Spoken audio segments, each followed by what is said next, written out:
शायद हुकूमती बेंचों में ये खुशफहमी है कि in the end of the day peoples party हर चीज को सपोर्ट कर जाएगी।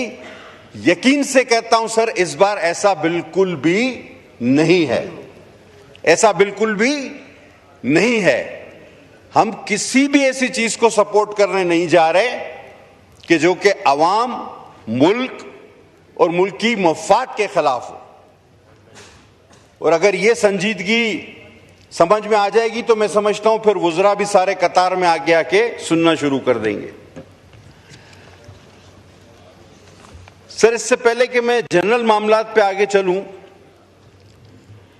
मैं सर तवज्जो मबजूल कराना चाहूंगा हमारे इंतहाई काबिल वुज़रा की। ये सेक्शन 114C, डॉक्टर साहब पता है ना आपको 114 क्या है? 114 पता है फाइनेंस का, या तारड़ साहब को पता होगा? जी, लॉ मिनिस्टर साहब। सर 114C का पता है? नहीं, अच्छा जी। तो सर ये हाल है। अब सर ये 114C जो है ये नाअहल अफराद है। इसमें ये इस बार कहा गया है कि ये बैंक अकाउंट नहीं खोल सकते, ये अपने ही अकाउंट से पैसे नहीं निकाल सकते, एक हद से ऊपर ये स्टॉक मार्केट में नहीं जा सकते। सर ये आर्टिकल 23 जो 23 है हमारा और 818 का तो खिलाफ वर्जी है ही है एक शख्सी आज़ादी की। इनकी मनकूला और गैर मनकूला जायदाद ये बेच नहीं सकते, खरीद नहीं सकते, इनके अकाउंट सीज हो सकते हैं और ये इनके सर आर्बिट्री परसेंटेज, एक ख्याली परसेंटेज सेट की गई है, वो है 130%। अगर ये अपने लास्ट गोशवारे से 130% के करीब नहीं आते तो ये अब ये सर ये ख्याली हद है जो एफबीआर ने मुकर्रर की है, इसको समझना चाहिए। और ये अगर उस 130% के करीब नहीं तो इनको किसी भी वक्त गलत करार दिया जा सकता है। इसमें कुछ चीजें लिखना आप भूल गए हैं जो नॉन फाइलर के लिए और भी लिखी जा सकती हैं। ये अपने बच्चों के खतना नहीं करा सकते, और अगर ये रिश्ता मांगेंगे तो इनको कोई रिश्ता नहीं देगा, ये समोसे खरीदेंगे तो साथ में चटनी नहीं मिलेगी, और चलते हुए ये दो पैरों का इस्तेमाल नहीं कर सकते, एक पैर से लंगड़ा के चलेंगे ताकि दूर से पता चले कि ये नॉन फाइलर जा रहा है। तो सर ये तमाम चीजें जो है ये मैंने आइन के वो आर्टिकल भी बताए जिसके ये खिलाफ है। अब आगे चलें सर, ये 138 और 140 टैक्स की वसूली। अब ये टैक्स की वसूली कम और बत्तागिरी ज्यादा है सर। मेरे ख्याल में रिकॉर्ड टूटने वाला है आप लोगों का। ये कुछ मखसूस हालात में, जिस तरह हमारे साथ कराची में होता था, नोटिस दिए बगैर ही अकाउंट्स मंजमद और रकम निकाल लेगी एफबीआर। यानी नोटिस नहीं देगी, अकाउंट्स मंजमद कर देगी और रकम निकाल देगी। सर ये 104 आपका आर्टिकल है मुनसिफाना ट्रायल का कॉन्स्टिट्यूशन में, ये उसकी शदीद खिलाफ वर्जी है सर। ये कारोबारी अफराद को टोटल एफबीआर के रहमो करम पर करता है। सर ये एफबीआर को क्या आप कोई जल्लाद बनाने जा रहे हैं? नैब से तो चले ये भी बात हो चुकी, मैं रिपीट नहीं करूंगा। मतलब मुझे समझ में नहीं आ रहा कि ये हुकूमत को किसने मशवरा दिया है। मुझे यकीन है कि इस हुकूमत में इतने काबिल लोग हैं मेरे बड़े भाई तारड़ साहब की तरह कि वो ये नहीं कर सकते थे। ये बाबुओं ने कुछ इनको लिख के दिया और उन्होंने पढ़े बगैर ही हमारे सामने इसको रख दिया है। अगर ये इसको पढ़ते तो मैं नहीं समझता कि वो ये बातें यहां लाते। अब सर इनलैंड रेवेन्यू ऑफिसर की तायनाती को दे दे, ये 175C है सर इनका 175C।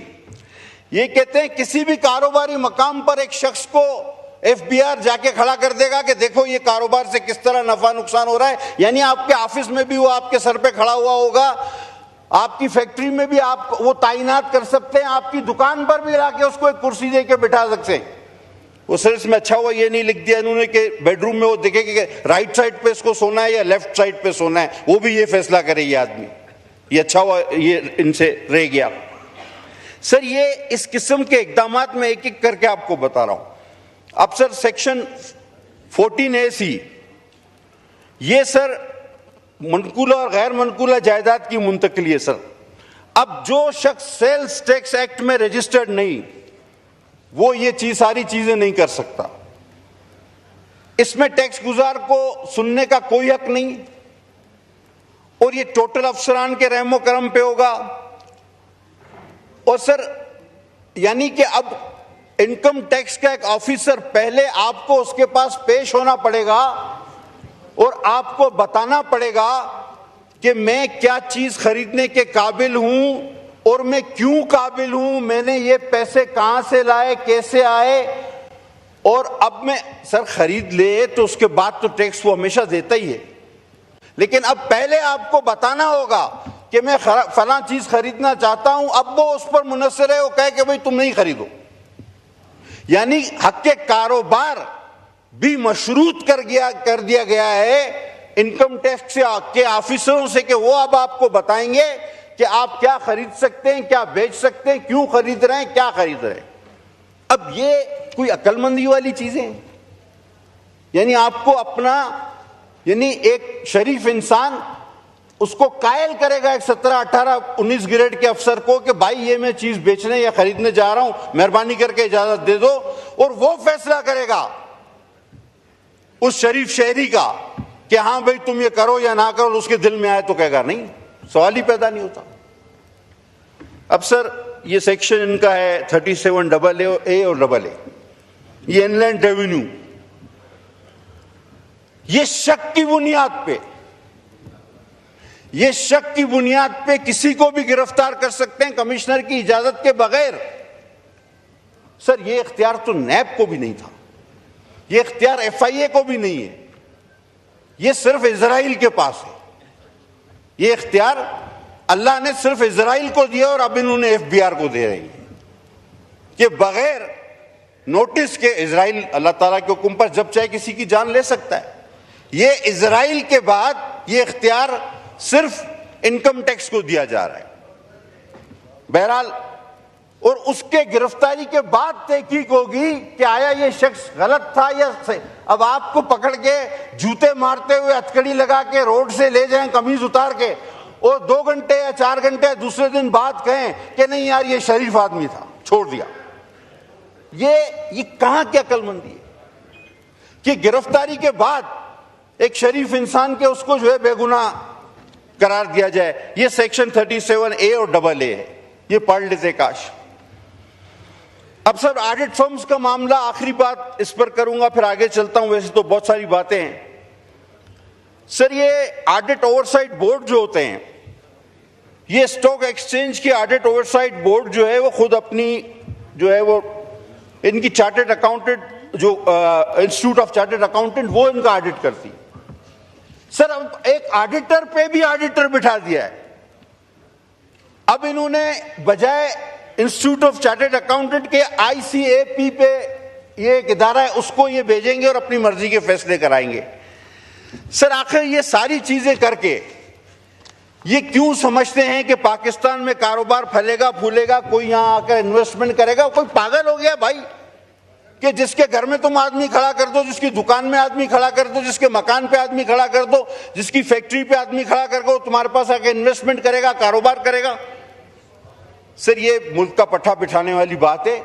ये पता नहीं किसने इनको बजट लिख के दिया, और इनकम टैक्स को ऑफिसरों को तो मैं कहता हूं इजराइल बना दिया। मैं बार बार कहना चाह रहा हूं।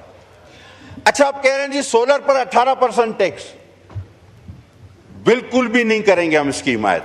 अच्छा कह रहे हैं इंपोर्ट पर 18% टैक्स, आप मुल्क में जो है वो सोलर जो है वो खरीदे।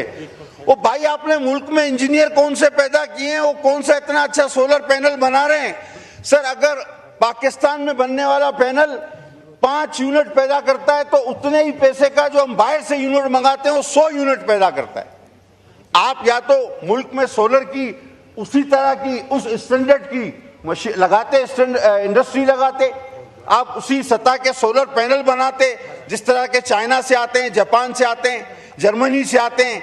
आप उस स्टैंडर्ड को मीट करते नहीं, आपने ये तो किया नहीं। आपका सोलर पैनल जो मुल्क में बन रहा है वो लगता है कि रेडियो है जो कि बजता नहीं, वो डब्बे की तरह है।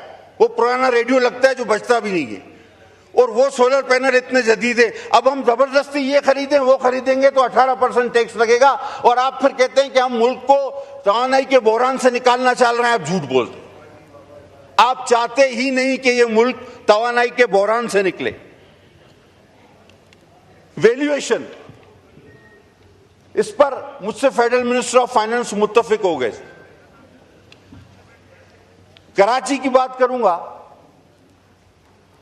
5 लाख रुपए की जो जगह है उसकी एफबीआर ने वैल्यू रखी है 25 लाख रुपए। अब टोटल वो 5 लाख की वैल्यू है, उसकी 25 लाख कहां से लाए कोई 25 लाख वाइट मनी? तो हुआ क्या इससे, अब इनको खुद अंदाजा नहीं कि लोगों ने रजिस्ट्रार के पास जाना बंद कर दिया। 2 गवाह रख के वो शरई मुआहदे करा रहे हैं। लेकिन मैं इसमें शुक्रगुजार हूं, मेरे दोस्त जो फाइनेंस मिनिस्टर नहीं रहे, अली साहब भी और हमारे फाइनेंस मिनिस्टर भी, ये मुझसे एग्री करते हैं कि हाँ ये गलत है। इन्होंने एक चीज कही थी मुझे कि आप मुझे निशानदेही करें। सर मैं अपने हल्के तक की तो निशानदेही कर सकता हूं कि कहां की जो है ना रकूम गलत रखी गई है, वैल्यूएशन हाई रखी गई है। लेकिन पूरे कराची का सर्वे सर मैं ये इन जल्लादों से, इजराइलों से करा ले सर। इतनी बड़ी जब इनको इतने इख्तियारात दिए इनकम टैक्स वालों को, तो ये इनसे करा लेना। हम एक पूरी कराची का सर्वे मैं कहां से जाके करूं सर? अब आप आ जाए सर, एक पूरे पाकिस्तान में, पूरी दुनिया में पाकिस्तान एक वाहिद मुल्क है, एक अनोखा मुल्क है कि जिसमें हमारा मकामी माहीगीर। पटेल साहब, आपके विप ने लिख के दिया कि आपको पार्टी की तरफ से एक्स्ट्रा टाइम दे दूं, तो इसलिए एक्स्ट्रा टाइम। जी बहुत शुक्रिया सर, मैं इंतहाई शुक्रगुजार हूं आपके साथ। सर पाकिस्तान इस तरह से एक अनोखा और वाहिद मुल्क है कि पाकिस्तान में मकामी माहीगीर को पोर्ट क्लियरेंस लेनी पड़ती है और उसके एवज उसको पैसे देने पड़ते हैं। अब वो कौन सा अफ्रीका, सोमालिया, अमेरिका जा रहा है, वो जाता है अपनी कश्ती लेके अपने समुद्र में शिकार करता है, वापस आता है, लेकिन उसको कहते हैं पोर्ट क्लियरेंस, कस्टम का पोर्ट क्लियरेंस दो। सर एक मुल्क से दूसरे मुल्क में आते हुए तो कस्टम का जिक्र सुना है, अपने ही मुल्क में शिकार करने, मछली पकड़ने, बच्चों का पेट पालने, वो भी कभी मिले कभी ना मिले, वो भी कस्टम भरे। ये कभी हुआ है? ये दौरान बजट स्पीच मिफ्ता इस्माइल साहब ने, अब वो साल मुझे याद नहीं, मेरे बोलने पे उन्होंने मेरा नाम लेकर अपनी स्पीच में कहा कि आज से हम ये खत्म कर रहे हैं। जो मेरी बात को अगर शायद कोई नोट कर रहा हो तो वो करे। उनके इस ऐलान के बावजूद आज तक भी हमारा मकामी छोटा माहीगीर कस्टम को पोर्ट क्लियरेंस दे रहा है, रोजाना आ रहा है, रोजाना जा रहा है, कहते हैं भाई तुम कस्टम को पोर्ट क्लियरेंस दो। ये किस किस्म का जुल्म है दुनिया में और कहीं भी नहीं। सर ये स्मगलिंग का बड़ा एक, अब सर जो चीज भी, मैं बलूचिस्तान से अगर कोयटा से चलूं, अभी तो खैर चलना हालात की वजह से थोड़ा मुश्किल भी है, लेकिन अगर चलता भी हूं तो सर 5 बार तो मेरा शनाख्ती कार्ड चेक किया गया जाता है। चलें 2 जगह पे वो पहचान लेते हैं, 3 जगह पे फिर भी मुझे बताना पड़ता है मैं कौन हूं, मैं सफर पे जा रहा हूं। लेकिन ये सर ट्रक के ट्रक, सैकड़ों ट्रक ये कराची हर चीज के पहुंच जाते हैं, सुपर हाईवे से भी, आरसीडी हाईवे से भी, और जब सब कराची पहुंच जाते हैं तो वहां पे छापे लगना शुरू हो जाते हैं कि ये स्मगलिंग हो रही है, या स्मगलिंग का सामान है। ये 2 दिन 3 दिन की मुसाफिर तय करके जहां पे सारे महकमे, police, custom, coast guard, rangers, दुनिया का हर महकमा वो कराची तक पहुंच जाता है, और कराची में जब दाखिल हो जाता है उसके बाद वो स्मगलिंग का सामान हो जाता है। रास्ते में वो स्मगलिंग का सामान नहीं है। ये मामला आखिर मेरी समझ से तो बाहर है।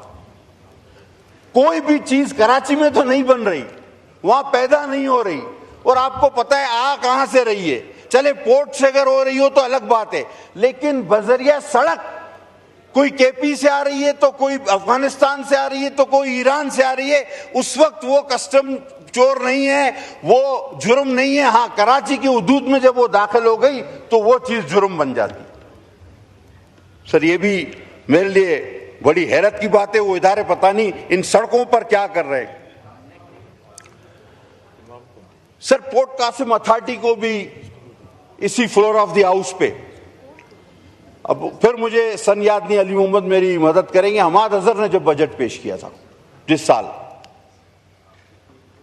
फेडरल कंसोलिडेटेड फंड से निकाला गया था, आइटम ड्रॉप किया गया था, आइटम नंबर 8 था या 9 था बजट का, फ्लोर ऑफ द हाउस पे मिनिस्टर ने आइटम ड्रॉप किया, अख्तर मेंगल, असलम भूतानी साहब के कहने पे, जो उस वक्त आपके इत्यादि थे, लेकिन वो गजेट में छप गया और आज भी वो केस चल रहा है सुप्रीम कोर्ट में। यानी हम अपना यहां पे जो वादा करते हैं, एक मैंने मिफ्ता इस्माइल का बताया, एक हमाद अजहर साहब का बताया, और जो हम वादा करते हैं वो गजेट हो जाता है और उसके बाद वो केस चल रहा है। वो कह रहे हैं कि जनाब फाइनेंस मिनिस्टर ने तो इसको ड्रॉप कर दिया था, वो कहते हैं नहीं जी गजेट में छप गया है। अरे भाई गजेट में गलत छप गया, जब फाइनेंस मिनिस्टर ने अपने ताजियों के कहने पे उसको ड्रॉप कर दिया तो वो गजेट में गलती से छपा है। और हमारे असेंबली का अमला भी माशाल्लाह बहुत ही काबिल है कि वो ड्रॉप किया उसने कि जी हम ये वापस लेते, लेकिन जूं का तू जाने दो, वो आज तक केस चल रहा है। खुदा के वास्ते इसको भी किसी फैसले की तरफ ले जाए। मैं सर आज नहीं चाहूंगा कि माहौल जरा भी तल्ख हो, क्योंकि हम वैसे ही आलमी तल्खी का शिकार है। सो मैं सिर्फ इतना कहना चाहता हूं सर कि ऐसा बजट ऐसे वक्त में आपको सूट नहीं करता। मैंने जब पूछा 2-4 इनकी शिकें, किसी ने नहीं पढ़ा इसको, हमारे दोस्तों ने अभी तस्दीक भी हो गई, इनको पता ही नहीं, और फाइनेंस मिनिस्टर साहब यहां मौजूद नहीं। हाँ अलबत्ता ये पहली बार हुआ है कि इस बार 2 बजट आए थे, एक पढ़ा गया एक नहीं पढ़ा गया, दोनों हुकूमती जमात के थे। एक एमक्यूएम ने भी बजट पेश किया, ऐसी मुझे 2 कॉपी मिली, एक हुकूमती बजट जो पढ़ी जा रही थी, एक एमक्यूएम का बजट था, वो नहीं पढ़ा उन्होंने, तो वो भी पढ़ दें। ये पहली बार हुआ है कि 2 हुकूमती बजट आए हैं, एक मुस्लिम लीग नवाज नून का, एक एमक्यूएम का, 2 बजट आए इस बार, एक पढ़ा गया एक नहीं पढ़ा गया। तो शेडो बजट उसमें नहीं लिखा था। बहरहाल जो भी था बजट था, वो अपना बजट पेश करते हैं तो ठीक है। तो अब कहने का मकसद है जब हुकूमती 2 बजट हो तो कौन से बजट पे आदमी अमल पैरा हो। सर आखिर में आते हैं उन गरीब मजदूरों की तनख्वाहों पे। सर महंगाई वाकई है, बड़ी है, मैं कहना चाहता कि कब से ही बढ़ी और कितनी बढ़ी और किसके दौर से बढ़ना शुरू हुई और फिर बढ़ती ही गई। अब बहुत कुछ न कुछ बेहतर अफाका हुआ है, लेकिन सर जिस तरह फिगर्स दिए गए आपके जीडीपी के ग्रोथ के, ये गलत है सर। आप कहते हैं 2.6 तो 2.5 तो आपकी पॉपुलेशन भी इंक्रीज है तो 1% हुआ। ये जीडीपी इस तरह थोड़ी होती है। 1.5 से ज्यादा किसी तरह भी नहीं है, मैं चैलेंज कर सकता हूं। किसी आपका कोई भी सेक्टर, एग्रीकल्चर हो, इंडस्ट्री हो, क्या आपने इसमें तरक्की की है? कोई नहीं। लेकिन इंशाल्लाह आप कर जाएंगे। और अगर तरक्की करनी है तो खुदा के लिए इस कस्टम को, इस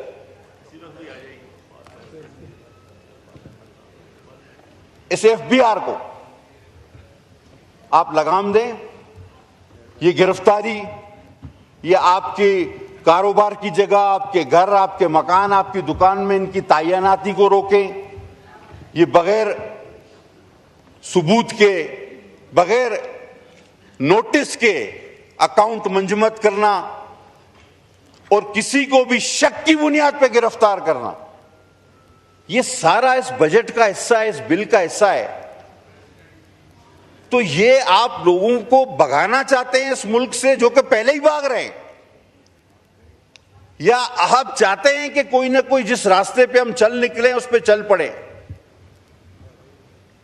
सर कौम में खुशी की एक लहर थी, है, अल्हम्दुलिल्लाह, जैसा कि हमने इसी जगह पे खड़े होकर कहा था कि हमारी कौम में, हमारी अफवाज में वो जज्बा है कि हम दुश्मन को मुंह तोड़ जवाब दे सकते हैं, और अल्हम्दुलिल्लाह सुम्मा अल्हम्दुलिल्लाह हमने दिया। आज हमारा दुश्मन 100 बार सोचेगा हम पर हमला करने से पहले। लेकिन सर, कौम की इस खुशी को, कौम के इस यकजहती को ये आपका मुल्क दुश्मन बजट पारा पारा कर देगा, जिसमें हर शख्स गिरफ्तार हो सकता है, हर शख्स को जो है शक की बुनियाद पे आप बंद कर सकते हैं, हर आदमी कारोबार नहीं कर सकता। अच्छा, मुझे एक बात सर, आज ये मिनिस्टर साहब बताएं, अगर नॉन फाइलर बैंक अकाउंट नहीं खोल सकता, तो वो अगर कोई नया नौजवान आए, वो कहता है मैं कारोबार करना चाहता हूं, उसको कोई उधार देता है, तो अब वो पहले बैंक अकाउंट ही नहीं खुलेगा, वो कोई चीज खरीद नहीं सकता, तो वो मुझे बताएं वो दुकान कैसे खरीदेगा, वो कैसे शुरू करेगा अपना कारोबार? इसका क्या तरीकेकार है कि कोई नया आदमी अगर अपना बिजनेस शुरू करना चाहे, तो पहले तो आप कहते हैं कि अच्छा तो नॉन फाइलर नहीं होता, अभी तक तो बेरोजगार था, अब वो फाइलर बनने जा रहा है तो वो बैंक अकाउंट नहीं खोल सकता, वो कोई चीज खरीद नहीं सकता। ये क्या अकलमंदी है? ये कौन सी, मतलब किसने बनाया है ये बजट?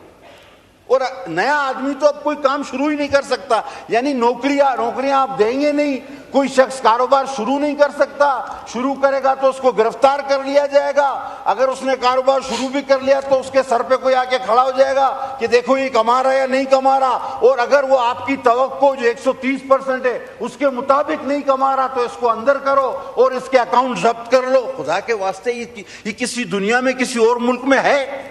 और उसको सुनवाई का कोई हक भी नहीं। ये किसी और दुनिया में, ऐसा मुल्क में ये एफबीआर के कानून हैं? सर, सीधा सीधा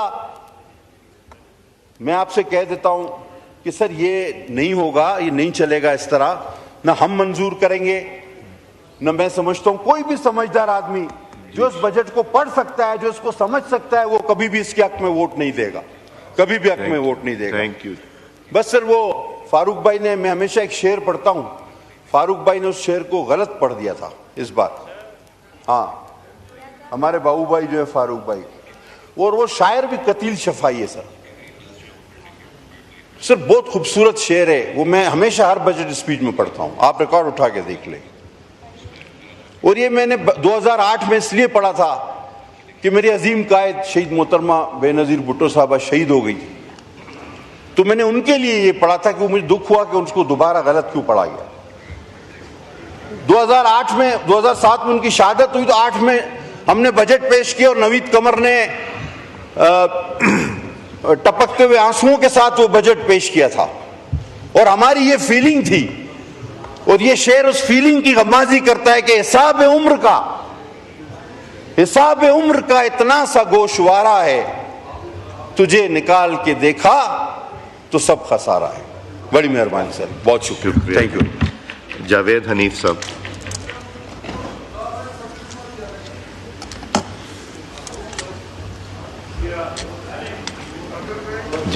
शुक्रिया मोहतरम स्पीकर साहब।